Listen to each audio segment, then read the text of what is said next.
Hi, I'm Lucy, and I am April's INDY warrior. And I am Nikki. I'm Lucy Ann's mom. Yeah.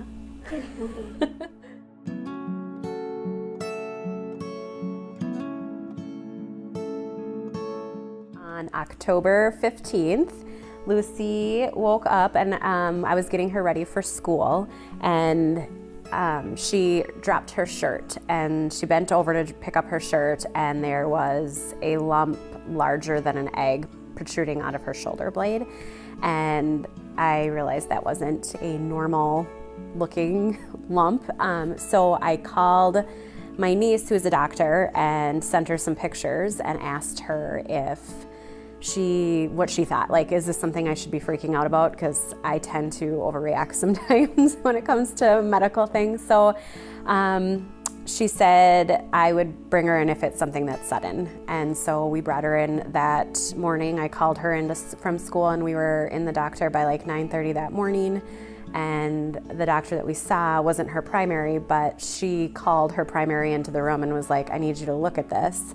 As her primary doctor had just had her physical like 2 weeks prior and had the scoliosis test. So she wanted to make sure that he hadn't seen something of, and there was nothing there 2 weeks earlier. There was nothing there the night before even.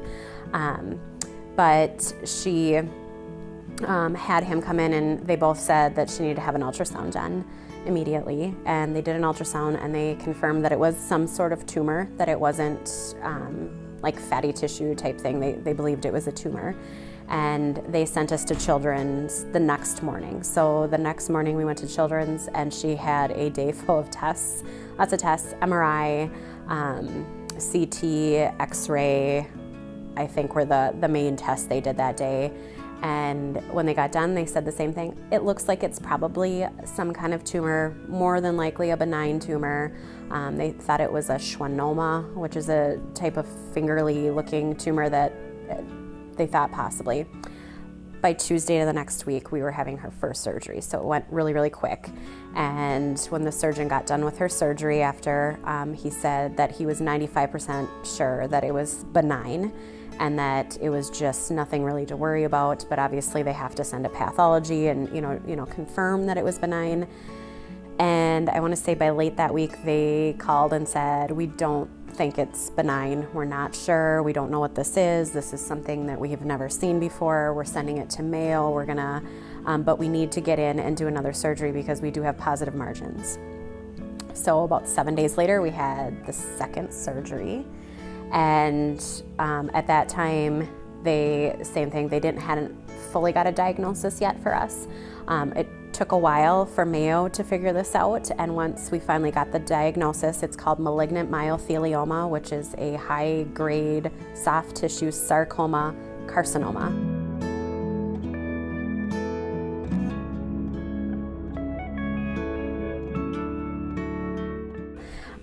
And what it does is it has the ability to skip to different layers of the body, where sarcomas typically stay in one layer, carcinomas stay in another. Hers can kind of move around.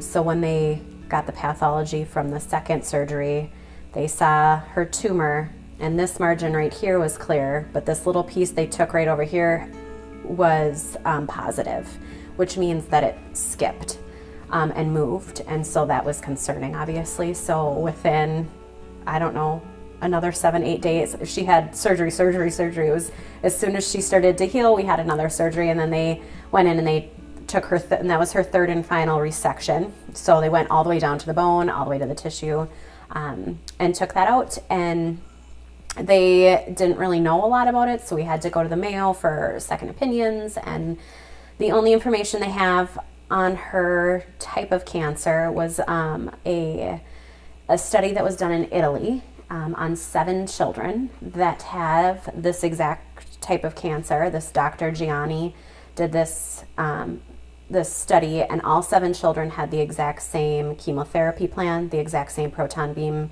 therapy radiation. And after 3 years, all the children were well and survived it.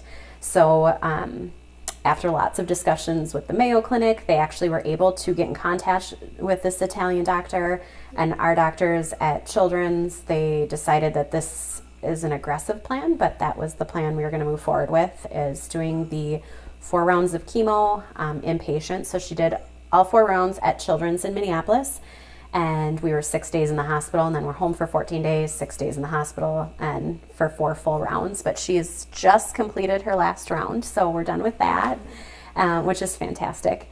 And then after that was done, we did have to go to the Mayo Clinic. We elected to have an ovary removed for preservation for her future, for hormones and things that she may need down the road. And then they placed her port in her chest. And then after that, we started chemo 7 days after that. So it was just very, very quick when, they just move quickly. So now we are at the point where we're just waiting to start her proton beam therapy. So on Monday we go in and she has another MRI CT just to make sure that they're not finding anything else before we start our radiation therapy at Mayo Clinic. Then we will be heading to Mayo for 5 weeks. She has 25 proton beam treatments down there, and we'll just pray like crazy that this is the end of it, and she does fantastic. Mm-hmm.